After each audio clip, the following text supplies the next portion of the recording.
ಸಣ್ಣನಾ?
ಆದೇಶ ಪತ್ರಗಳನ್ನ ವಿತರಣೆ ಮಾಡೋ ಕಾರ್ಯಕ್ರಮ ಮಾಡ್ತಾ ಇದ್ದೀವಿ.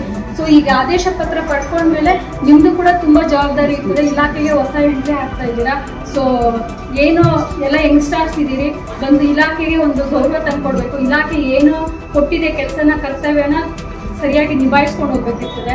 ಸೊ ಮುಖ್ಯವಾಗಿ ಏನು ಕೆಲಸದಲ್ಲಿ ಆಯ್ಕೆ ಪರಿಶೀಲನಾ ಸಮಿತಿ ಇರ್ಬೋದು, ಮತ್ತೆ ನಿಮ್ಮನ್ನೇನು ಆಯ್ಕೆ ಮಾಡೋದಿದೆ ಅದರಲ್ಲಿ ಸರ್ವ ಮೌಖಿಕವಾಗಿ ಆದೇಶ ಮಾಡೋದು, ಯಾವುದೇ ರೀತಿ ಕೆಟ್ಟ ಅವ್ಯವಹಾರಗಳಾಗಬಾರ್ದು.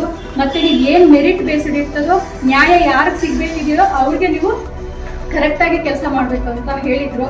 ಸೊ ಅದರ ಫಲಶ್ರುತಿನೇ ನೀವೆಲ್ಲರೂ ಕೂತ್ಕೊಂಡಿದ್ದೀರಾ ಈಗ ಆರ್ಡರ್ಸ್ ತಗೊಳಕ್ಕೆ ಅಂತ ನಾನು ಭಾವಿಸ್ತೀನಿ. ಯಾಕಂದರೆ ಸರಿಸಿ ಹೇಳಿದ್ರು ಕರೆಕ್ಟಾಗಿ ಪ್ರಾಪರಾಗಿ ಹೋಗಬೇಕು, ಏನು ಆಯ್ಕೆ ಪ್ರಕ್ರಿಯೆ ಅನ್ನೋದಿದೆಯೋ ಅದು ನಡಿಬೇಕು ಅಂತ.